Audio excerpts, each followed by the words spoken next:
what are these regressive views? We need to understand that aggressive view is one that advocates the reverse of the progressive movement. It is different from conservatism, right? Because conservatism refers to the preservation of existing standards and institutions, conservation of the present. For instance, maybe a conservative doesn't want new statutes to be implemented, doesn't want that much change. Regression is when the people actively advocate for extreme views in the backward direction. And this is extremely negative, right? It means things like removing civil rights from minorities, for women, for LGBT individuals, all these people who already exist, who already have rights that be granted them by the will of the people. Regressive people want to remove this, but they want to regress to a worse time. So don't let side opposition get away with characterizing these regressives as innocent centrists. These are people whose views themselves are dangerous. These are people who, if they lived in the past, would willingly lynch minorities and oppress women. And we think that it's ridiculous that side opposition wants to defend keeping these people in the social circles of progressives. So first, we need to understand how is such a folly really? What side opposition is arguing for, which is the folly of tolerating the intolerant. And this happens in two tiers, right? First is principle, right? We need to understand that those who are intolerant essentially poison the well. Irregardless of whether they are more or less vocal on their views, their very presence themselves is bad, principally speaking. When you tolerate other people's intolerance, this will only lead to greater intolerance across the board. And intolerance is not just directed at yourself, but at other people, at minorities, at people who are vulnerable. And this is, of course, a reflection of the bystander effect. We see that, for instance, Germany, especially during the Weimar Republic, could only be taken over by Nazis because people stood by and did nothing, as regressives advocated for their own views in the public, because these people were not brave enough to get these Nazis out of their social circle, to reject these Nazis, because they believe that back then it's just acceptable. We have to tolerate it. You have to be fine with it. You don't have to be fine with it, we tell you. As progressives, we have to be the braver people. Progressives have to act. If a black community will not accept a racist into their social circle, if a Jewish community will not accept a Nazi, if a female group will not add someone who wants to take away their voting rights and their suffrage, neither should progressives. But practically speaking, these regressive individuals are also very harmful, right? Because treating these people with intolerance will only lead to negative outcomes. When one tolerates the intolerant, this gives the intolerant a veneer of legitimacy when it comes to airing their views in the public sphere. Currently, because of the larger social ostracization of organizations like the Ku Klux Klan, they are viewed as ridiculous, they are jokes, they are irrelevant, they are not worthy of a consideration, which is exactly as it should be. However, when one tolerates regressives in other forms, like Myanmar tolerated those who missed the old days of a military dictatorship, as Iran tolerated those who wanted to go back to a theocracy, this leads to the outcomes that these people pushing for becoming actually manifest. Iran turned theocratic with the Iranian Revolution, Myanmar fell under a coup d'etat, and all this is because their views had to be tolerated in these social circles. Second point, how we forward the progressive movement. We see that progressive movements require collective action and confidence, and it's a constant struggle against the status quo. Hence, progressives need to draw support from each other to succeed, and this is vital. Once everyone accepts and realizes that progressive action is fundamentally communal, it becomes incredibly obvious that tolerating regressives during these circles is going to be incredibly dangerous to the movement, right? These regressives will unlikely support the cause progressives push for, and will instead have a severe dampening effect. Right? People will be afraid to offend these regressives, which is incredibly ironic, and hence they'll be less vocal about legitimate complaints with the status quo. Many, especially those who are less confident in their progressive views, will be unwilling to air their own views in fear of the mockery or disdain of these people who exist, these regressives. And collective action will be harder to organize because active campaigns will be launched by these regressive individuals to sabotage, make such campaigns lose confidence in their own righteousness, or in their own ability to actually carry out and make change. But we also see that keeping these regressives in social circles will lead to further negative impacts even beyond the direct results of organizations by progressive organization. Right? For instance, keeping these regressive social circles will give a leg up to them in the future. We see that social circles shape people's lives politically and economically. And when these regressives stay in progressive circles, especially when these circles are ones with a fair amount of political potential, so ones that are active volunteers, politically speaking, actions taken to benefit the progressive movement can ironically lead to the regressives also being put in positions of power. Because you need to remember, there's so much of politics and so much of things like jobs and careers are based on social connections. And if these regressive people stay in your social circle, they will get your connections as well. We also need to look at how the presence of these regressive individuals will shape those who stand in the middle, those who are actually centrists, not just fake centrists like these regressives. Regressives, to push their own view, will of course try to indoctrinate those who are presently on the fence. And I remind you once again, we aren't advocating for militant progressivism, but we need to accept that most regressives do, in fact, and try to indoctrinate these centrists. And for the sake of these people, progressives need to isolate these regressives. But third, we see that outside also improves social cohesion as a whole, right? We need to understand first that a vast majority of regressive people will not change their views regardless of what happens, because they are not the same as conservatives. They want to go back to pre-progressive days where women didn't have civil rights or equal opportunities, when Black people in America were seen as inferior, and crucially, these people exist on the extreme end of the spectrum, and this makes it impossible for them to change their minds for a few reasons. First, at the point in which their views are so extreme, they have probably been indoctrinated from young by their parents or their communities to these radical ideologies. And it's impossible for us as progressives to magically change their views in the context of a social circle. And if that's what Scott is suggesting, then it's ridiculous, okay? Furthermore, note that progressives and regressives are fundamentally opposed to each other, diametrically opposed. They exist on polar extremes. When the regressive is confronted by progressive views, it is likely for them to become defensive rather than actually question their own ideology.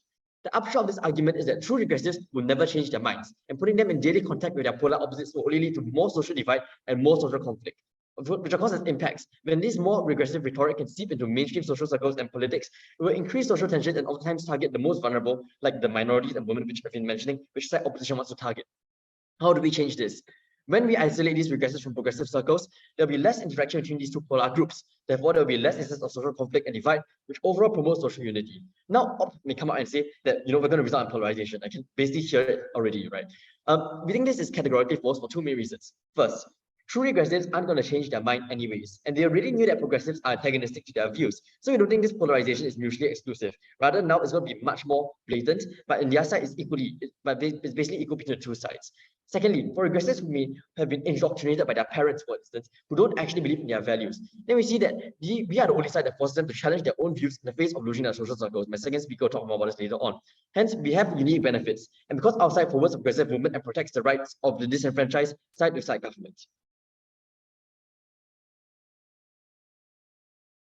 All right, thank you, Prime Minister. I now invite the Leader of Opposition.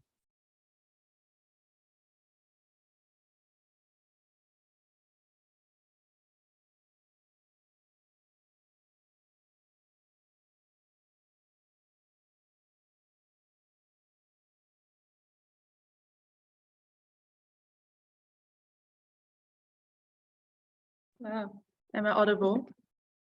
Yes, you are. Okay.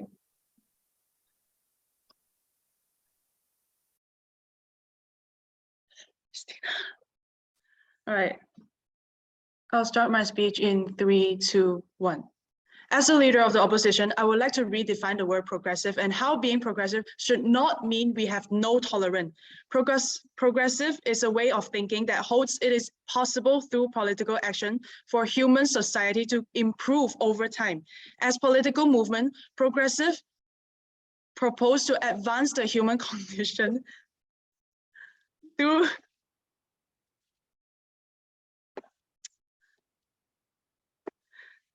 I'm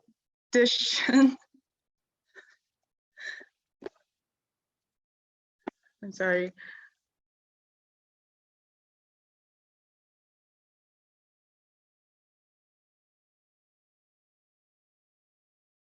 In 3, 2, 1. As a leader of the opposition, I would want to redefine the word progressive and how being progressive should not mean that we have no tolerance. Progressivism is a way of thinking that holds it is possible through political action of human society to improve over time. As a political movement, progressivism proposes to advance human condition through social reform based on advancement. We do not abandon these people that are considered to be conservative and traditional because we value the society as a whole. To be progressive means that we care for all people, hence we consider about these people. Abandoning these people and imposing idea of how we want them to think is the first step of being not progressive, because we need to compromise with them in order to be progressive. Therefore, we need to have tolerance so that it couldn't be taken out of context of the word progressive. Because we have been doing so much work lately, it has been making people asking whether it is worth it. Like many, they do not find an identity when it, yes? Should Jews compromise with Nazis when the Nazis want to gas them, torture them, and kill them? Yes, because they are being enforced. That's why this is what we do not advocate for. We do not want anything to be enforced. So moving on to my point, moving on back to my speech. Because when people are being enforced due to all of this over progressive thinking that have no tolerance, people have no sense of coherence, motivation, or belonging.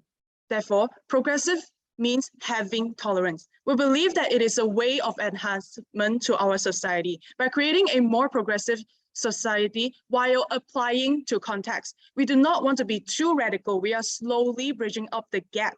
We do not impose or enforce anything on others because it could lead to a greater societal crisis. Because first of all, if we enforce what they have to think, they are trying to rebel until the point where the government cannot take any control. That's why we truly oppose our government's case of saying that if we do not tolerate, it will bring even more harm, because we think that we advocate for progressionism, but we still oppose taking it out of context by making a zero policy tolerance policy.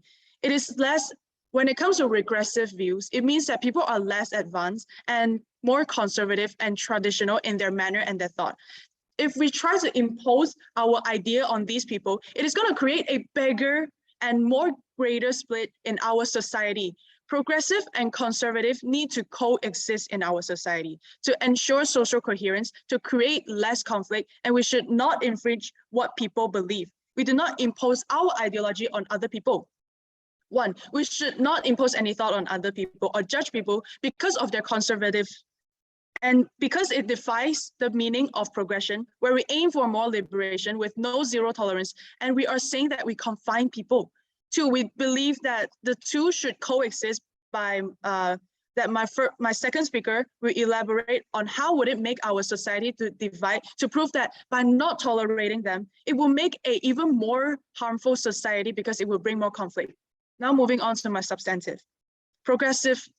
Progression is betterment for our society. After explaining what is a true meaning of being progression, we take accountability to our definition to introduce my point of how progressiveness can benefit the society, which means that by how we do not impose and can make our society better as a whole. We do not enforce. By accepting them, we make a more cohesive and society. The benefit of strong progressive society are many. Progressive often have very small issue to face. The key difference is that rather than trying to resort discipline and enforce control that are great to turn off, progressive society choose to deal with people that are adversities upfront and in an open manner with greater involvement and regardless of their superiority. For business willing to invest effort into transforming their corporate culture can actually be even more worth it and in the long haul for our society to progress. It makes them, firstly, if we try to enforce things on people, it can make people feel like you don't understand them or do not care about them. For example, look at my new blue car. You should have gotten the green one if people say to you after you got your blue car. Never mind that their favorite color is blue.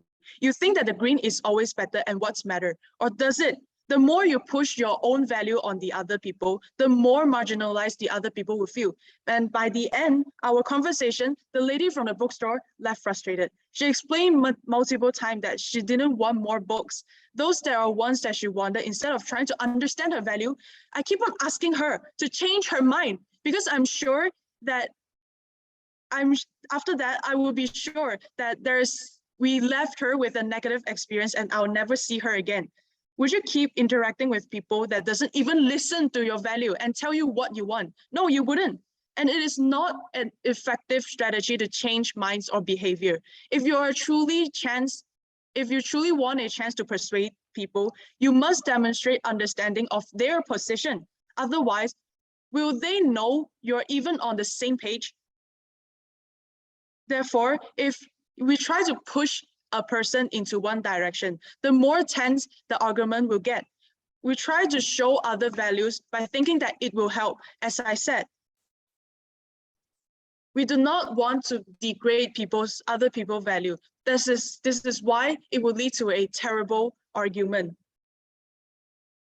Because just because what I think or what the society think it is the right choice for the people, we still do not neglect the people that defies what we think is the best, because they do have their value. And as a society, as a progressive society that cares about all, we should think about these people so that we can all improve together. Therefore, we advocate for a truly progressive society where we do not enforce any values or idea.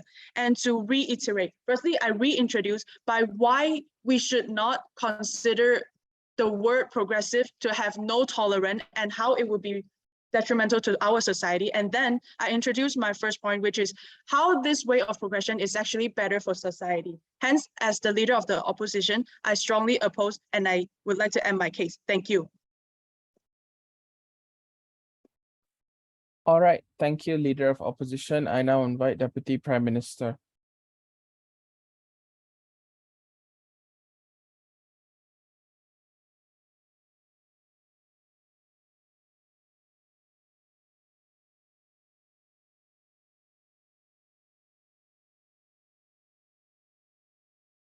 Hello, am I visible and audible? Yes, to both. Can I just make the request that time signals may not be sent in the chat, because I think we have some like technical glitch here which will make the chat like pop up every time it's sent. Very sorry. All right, sure, no worries.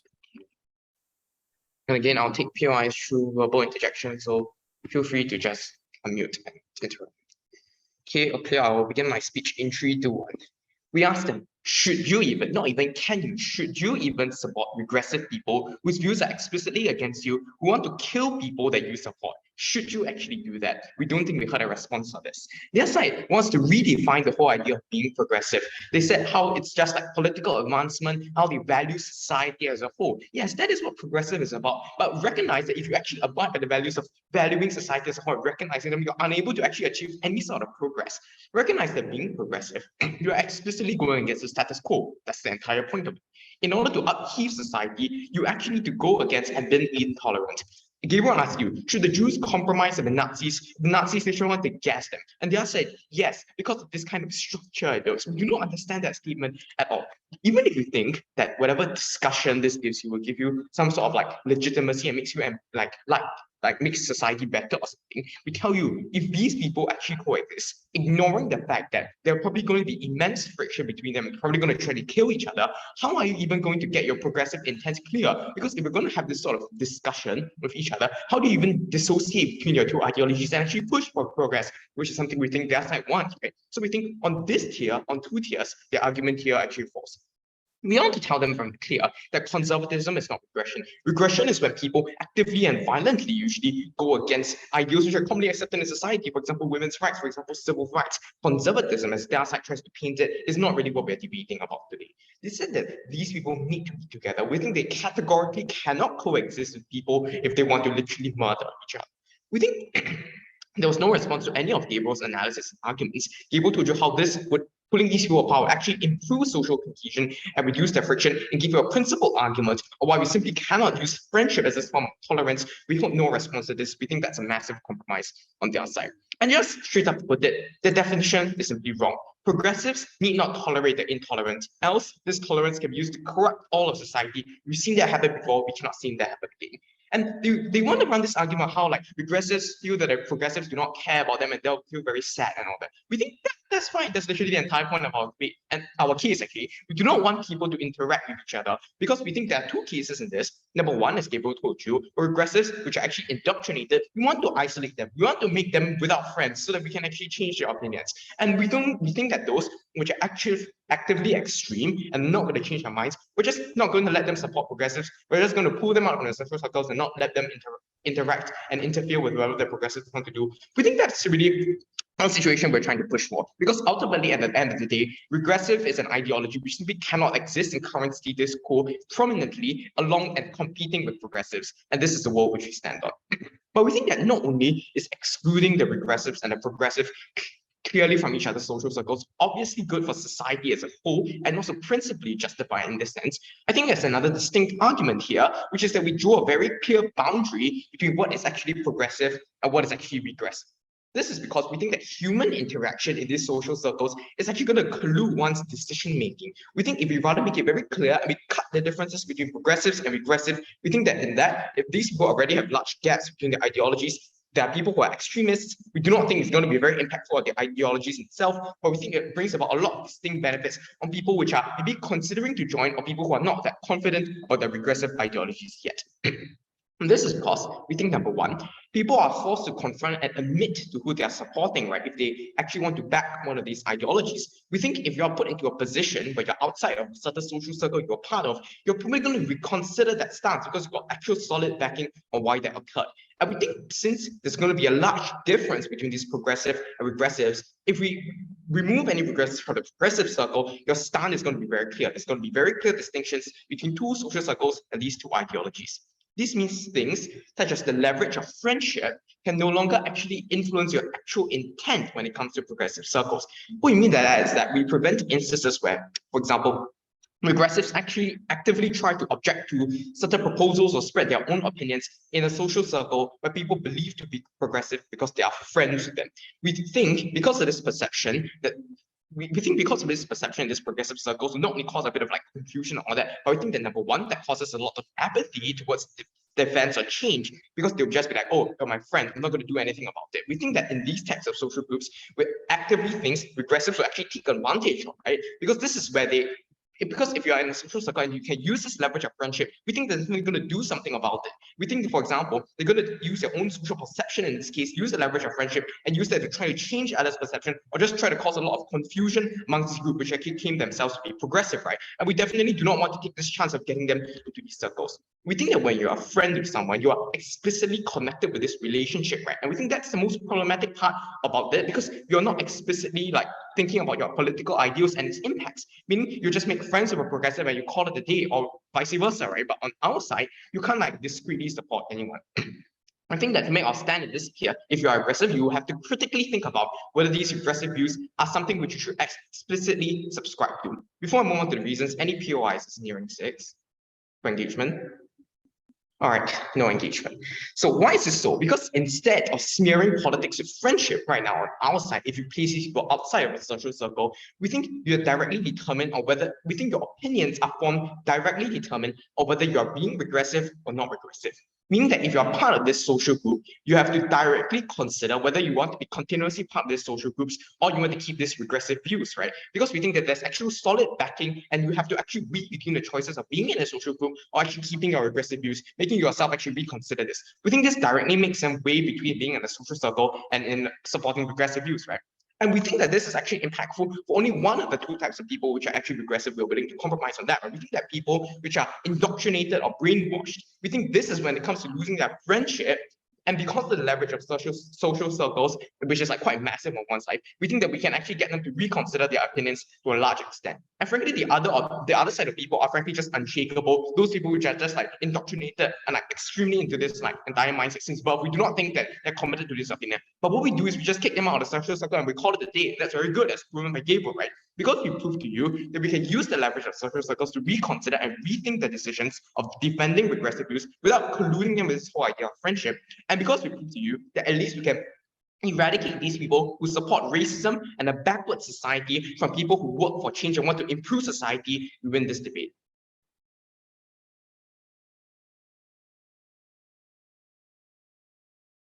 All right. Thank you, Deputy Prime Minister. I now invite Deputy Leader of Opposition.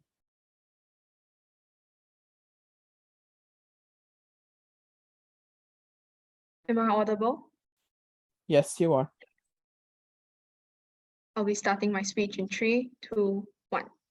I am the second speaker of the opposition team, and I will be addressing some rebuttals and then moving on to prove why it will cause a larger social divide in the social, political, and economical standpoint, as well as why it is the relevance of context.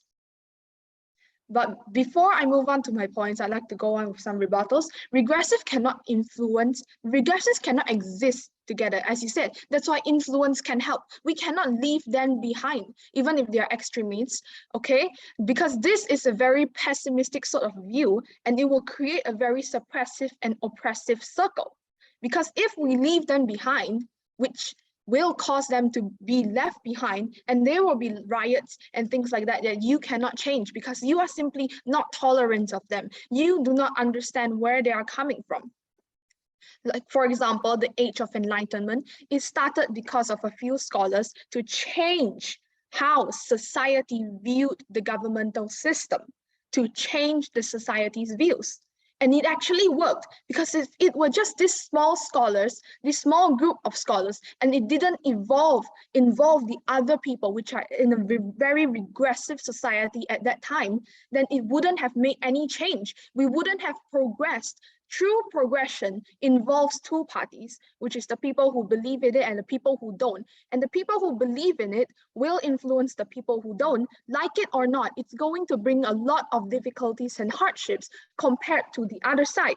However, it is necessary, which leads me to my first point, which is how it will create a larger social divide in the social and political and economical standpoint. It will create a larger social divide because it will be a larger divide between the conservative and liberal. You have to consider the two outcomes that will come from if you have a zero tolerance policy. For example, for China, the Bureau Political China has the average age of over 58. These are people that the other side says has regressive views. Then the progressive people cannot step in because there has always been a very large social divide. There is no social cohesion. For example, you're against churches and religion if you maintain at a zero tolerance policy. And for example, the Islam that asks women to cover up, if they believe we should not be zero tolerating, we are breaching the gap, we are not closing it. If you do not tolerate them, then you will make this divide greater and greater to a point where there will be these elites there and all the people left behind, and you cannot progress as a whole in society. You are imposing your ideas on other people, but they do not understand, which is why they will be left behind. Not tolerating means not understanding. True progression itself is to accept that other people have different views from you and to try to view it from their point of view instead of them having to view it from your point of view, because they are regressive. They are regressive and you are progressive. So they need your help, even if they don't like it. Sure, it's going to become a lot of difficulties and it will bring a lot of inconveniences and hardships in the process, but this is what true progression of a society means. Being tolerant itself to truly change their views, not to impose it upon them. You are leaving people behind that have regressive views. You are not creating a cohesive society. If all progressive people that do not help in changing the world, they will be living in their own world. So there is a larger clash. Social reform will not happen as a whole and supports to advance the country as a whole. We are not abandoning them. The other side is abandoning them and is not helping to make any change. And abandoning them is the first step of a non-progressive society. If we tolerate them, we will be able to bring them on board with us to progress together as a whole instead of leaving them behind. Tolerating is not merely just closing one eye, turning a blind eye to them. It is trying to understand them and to show compassion, even if you don't like it. Which leads me to the second point, which is how it is relevant to context. Progressive is progression, and there will be more societal views, social cohesion. On the economical standpoint, we will help these people with the employment benefits. And if you are regressive, you won't help them. You won't help these marginalized people. And this will affect the governmental standpoint as a whole. Progression itself will bring back a regressive economy and have a worse outcome in their world. If they have zero tolerance, they are living in their own world. I repeat and repeat, say, they are living in their own world and providing a bigger clash. Their political and social view is supporting zero tolerance only because they vote, and the vote will influence the others as well, and in a very negative way. You understand who you vote for, and you will shape an entire social circle itself. However, if you leave these regressive people behind, it won't help at all. The economic, social, and political standpoint will change. And this might lead to racism in the context where people are prejudiced towards certain religions and beliefs because they see their views as regressive instead of your own progressive views. This will breed contempt in the long run. And you have to understand that this ideological divide will cause a very detrimental harm to society. We have to be more engaging. We cannot leave people behind, like it or not. Yes, we know that these regressive people might lead us to a more not so progressive country. However, you have to bring them up together. You cannot leave them behind. It is important for coexistence. Leaving regressive people won't help and won't change. We here on our side are creating a true social reform where everyone is on the same boat. To reiterate, we need to tolerate them so that there is less of a social divide ideologically and so that there is relevance to contact. We are bringing them on this boat together. Yes, this road will be harder and will cause more difficulties and inconveniences, but it is what progressiveness in a society really means. On the other side, they are leaving all these people behind and abandoning them just because they do not want to change. This will have a way with more difficulties, but will define what progressiveness really means and have a long-lasting impact in the long term. With that, I rest my case. Thank you. All right, thank you, Deputy Leader of Opposition. I now invite Government Whip. Am I visible and audible? Yes, you are. Great. Same thing as Chiang. I appreciate it if you wouldn't send time signals because of the glitch. Yep, so sorry about that. Okay, I'll start my speech in verbal POIs, gender pronouns him. Just unmute and ask. Start my speech in 3, 2, 1. Panel, this debate has been messy. I'm gonna keep it simple for you to make us I'm gonna keep it simple. I'm gonna show you 1, why strategically they've really lost this debate. 2, I'm gonna frame that out of the debate. And 3, even if we engage in all of their best case scenarios, we still win by a landslide. First, on strategy.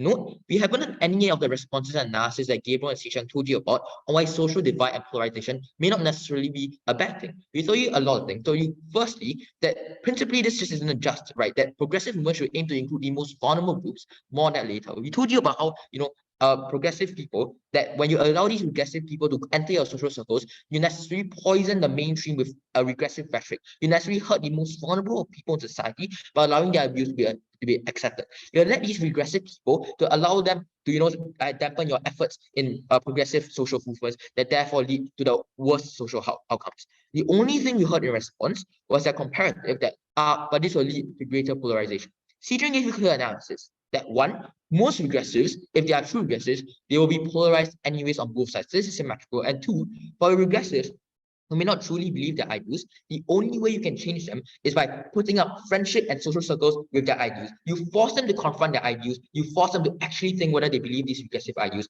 I think this has been a counterfactual opposition has never been willing to engage in. I think strategically they've already lost. But I'm going to now frame them out of this debate, because in the most of the time they've been debating on conservatism. No, I'm gonna still accept this conservatism framing in my classes later, but recognize, panel, that regressivism is different from conservatism.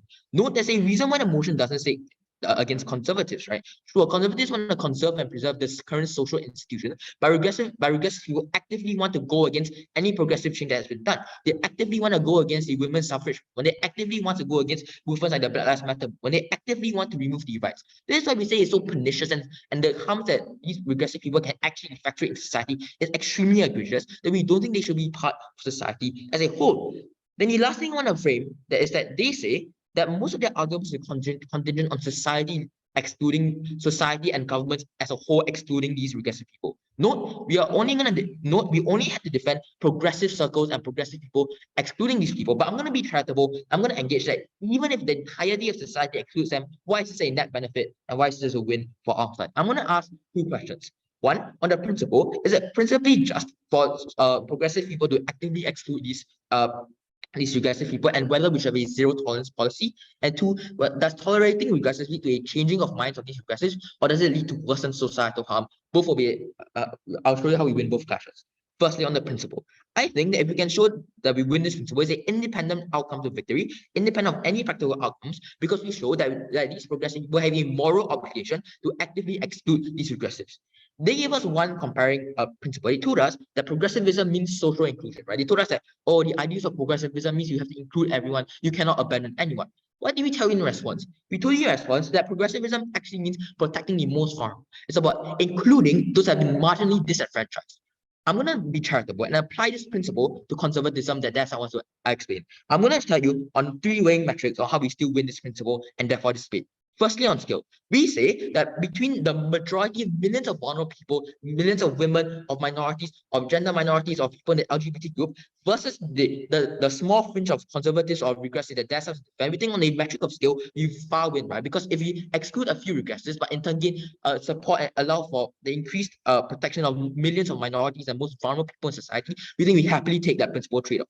Second, we say in terms of vulnerability that these vulnerable groups obviously are more vulnerable than these regressives, right? These regressives oftentimes are in a position of privilege, which is why they have these views in the first place. Compare that to our side, where we actually try to protect these vulnerable people. Why is this likely comparative? Note that when you actively tolerate these regressive people, you are sending out a message that their views that they hold is completely fine, and we are okay to be friends with them, and we are able to tolerate their views. We don't think this should be likely for the progressive people, because progressive people are about protecting because progressives should be about protecting the most vulnerable in society. When they actively explicitly say that we tolerate the views of anti-BLM movements, we actively tolerate the views of anti-women movements, we don't think this is something that principally is just. Lastly, on the depth of impact, we say that obviously there are more tangible harms that can be done to these most vulnerable people when you allow these conservatives and regressives seep into these progressive circles. So I think on a principle, we already won in their best case scenario. The second question, therefore, I want to ask is, does tolerating regressives lead to the changing of minds or worsen society? They say we increase polarization, and they gave us an analogy of like having blue or green cards or something like that. Sure, fine. And they say they change minds.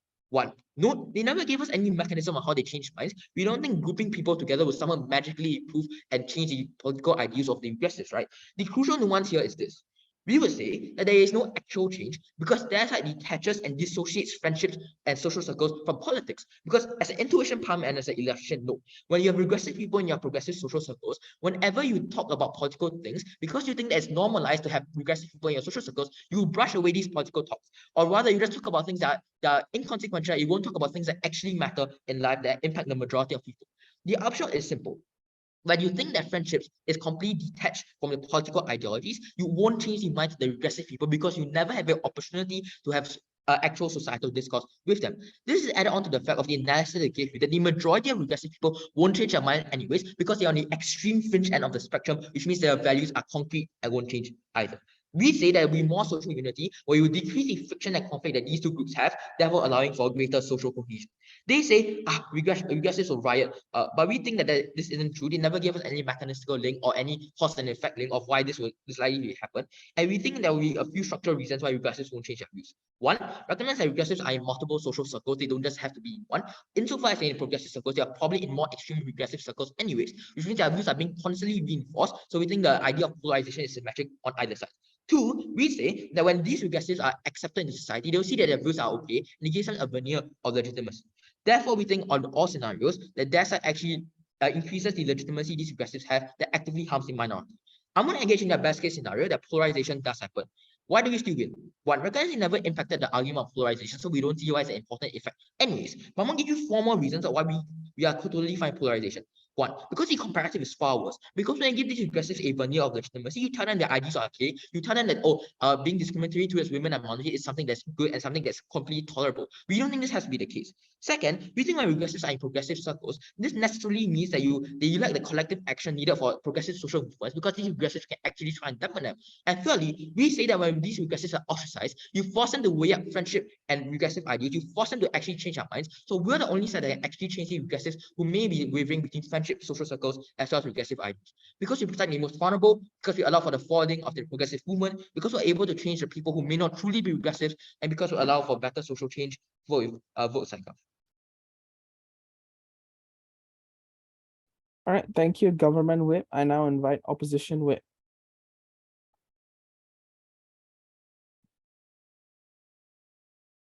Am I audible? Yes, you are. My gender pronouns are she, her. I take my POIs verbally. I will begin my speech in 3, 2, 1. A very good morning to the honorable adjudicators, my worthy opponents, and my fellow teammates. I am the whip speaker of the opposition team, and we strongly disagree with this motion. I, as the whip speaker, will be offering rebuttals, summarizing my team's case, and showing the adjudicators how we won. So I would like to begin with my rebuttals for the government team. The government team is talking that regressive views are dangerous, so we need to have no tolerance. Leaving people behind with no views, you are not reaching the gap, you are widening it. This is not progression. We are advocating for progression. We want a progressive society, but this is how you achieve that. You cannot have zero tolerance. That is not what it will do. This will result if you leave people behind, if you isolate them, if you have zero tolerance, this will result in more social conflict and more social context. It has the opposite effect, therefore it does not stand. The government team said that having tolerant views will lead to bad consequences. We want to know these bad consequences because having no tolerance leads to worse consequences. There will be social conflict, more social context, etc. It is not good. The government team is arguing if regression is good or bad. We acknowledge we do not want a regressive society, but that is not what we are debating about. The government neglects the progressive in the motion, and why progressive individuals should not have a zero tolerance policy.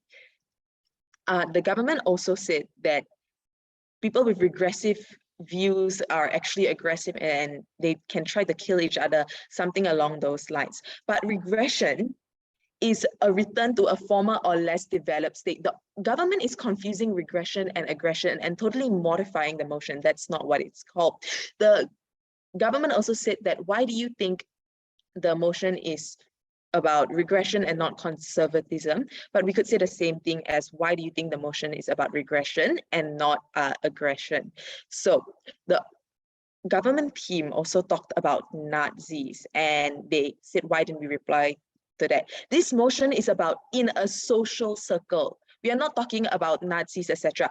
But even if I were to talk about Nazi, it is unfair for our opponent to use an example of Nazi.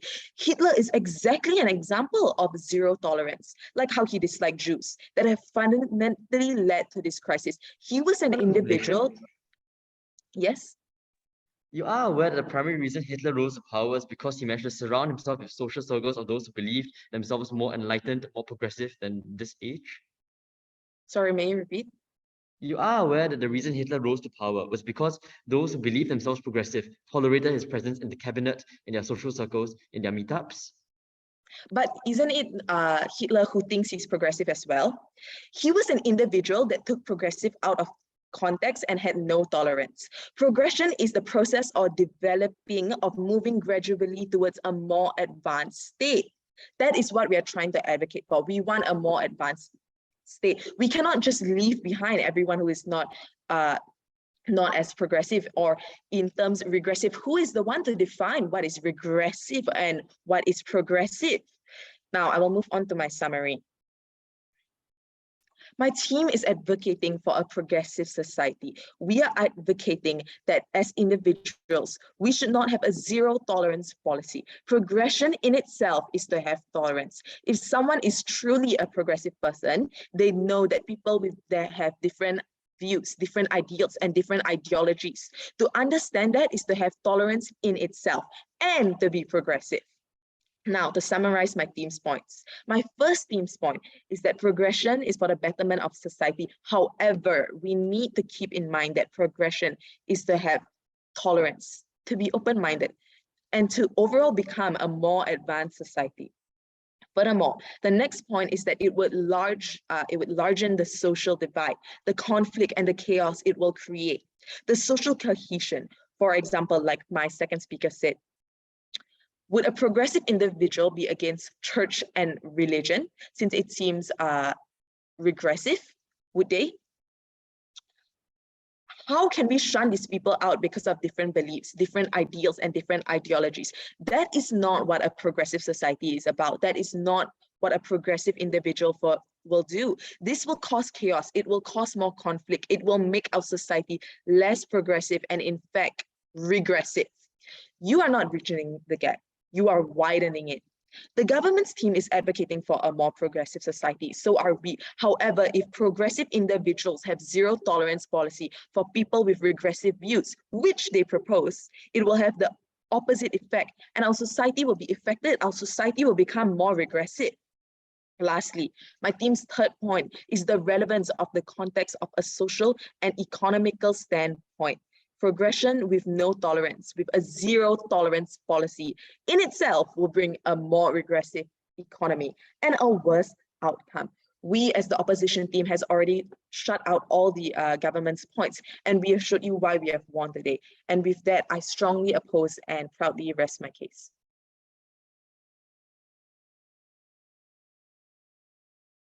All right, thank you, Opposition Whip. I now invite Opposition Reply.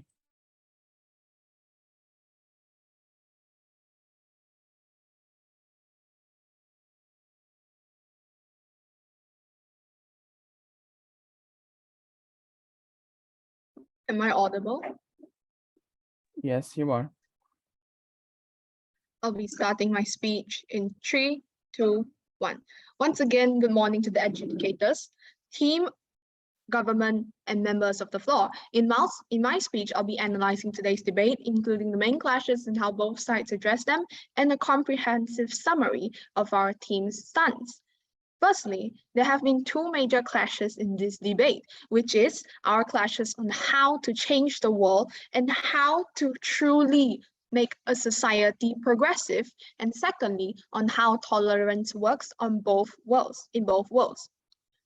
Now, moving on, I would like to talk about how to change the world first. They've talked about women's rights, and how it actually started was that it started before Emmeline Pankhurst. It started from the suffragists, which is the Millicent Fawcett, that she decided to leave the regressive people behind. And what did she gain? Nothing, no improvement, no nothing at all, because these people that were left behind couldn't contribute to the struggle as well. Meanwhile, on the other side, Emmeline Pankhurst was inclusive of everyone, and even the most regressive people, the people that were at the lower class in society, and this led to the biggest mass demonstration in Hyde Park. There were even men who were included in the struggle, as Emmeline was more tolerant and inclusive. Does tolerating change it? They asked. Well, on our side, yes, because tolerating means understanding and showing compassion and kindness.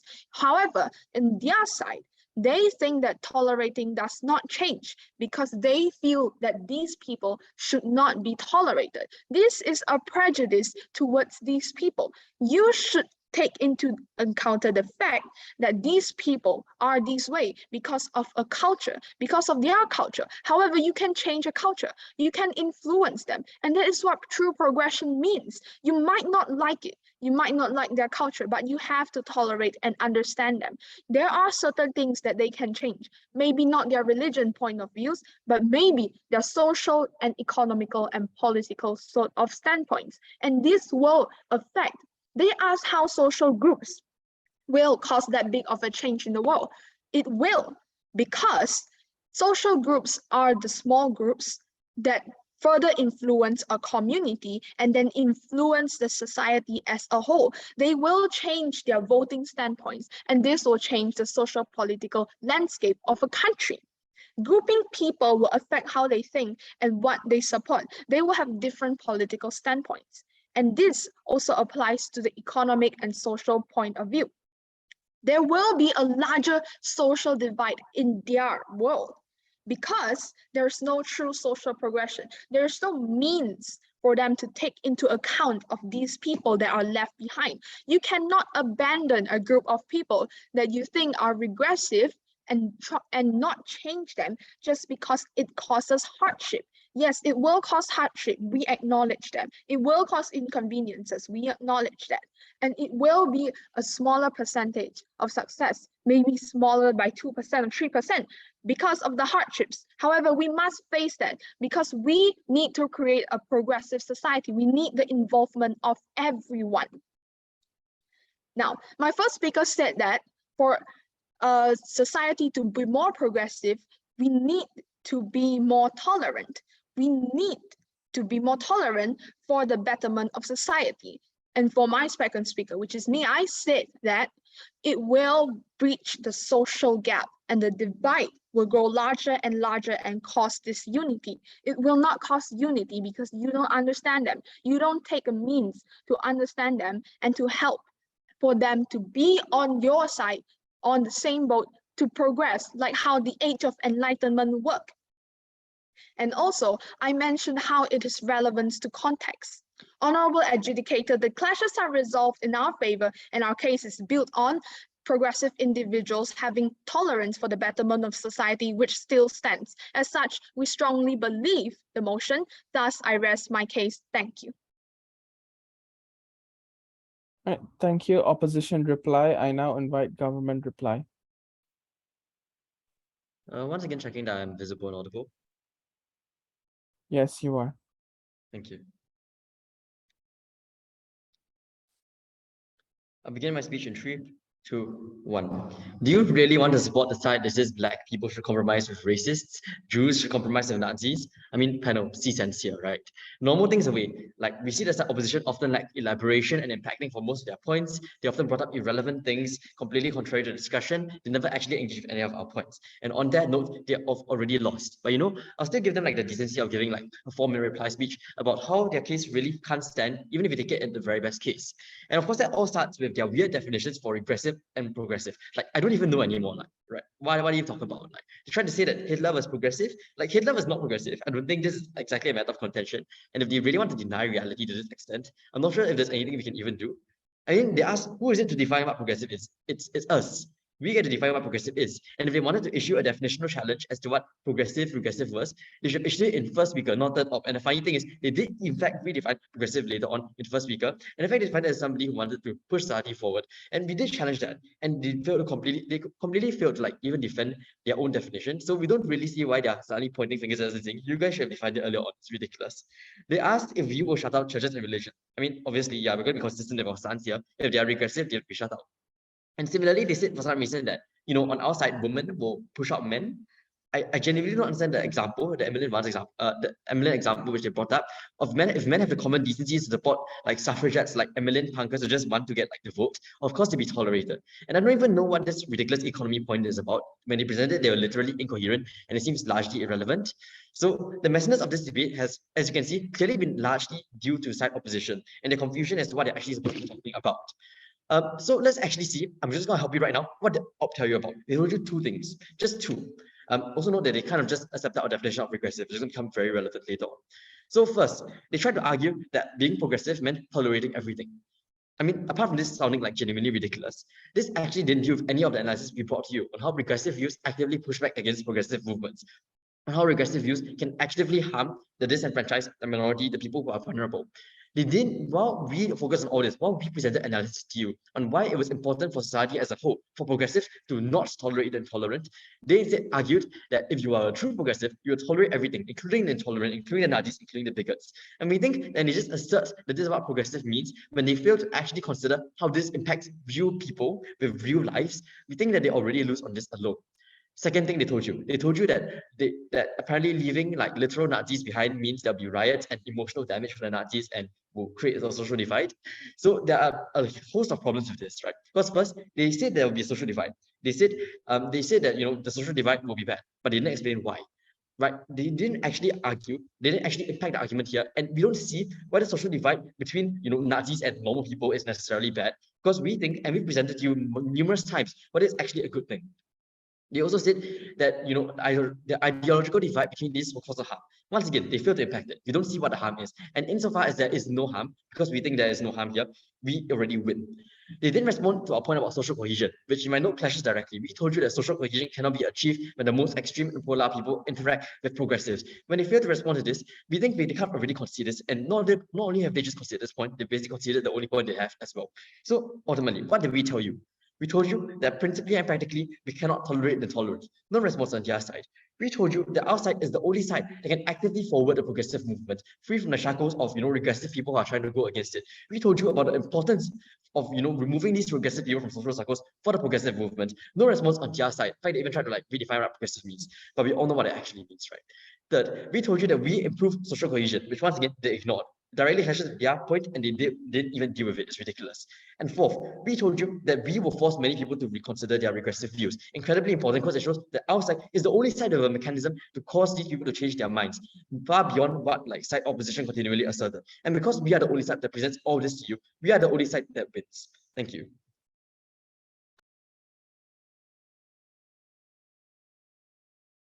All right, thank you everyone for the interesting debate.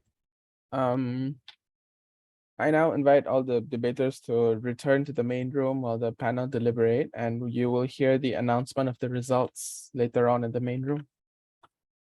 Thanks for the debate. Thank you.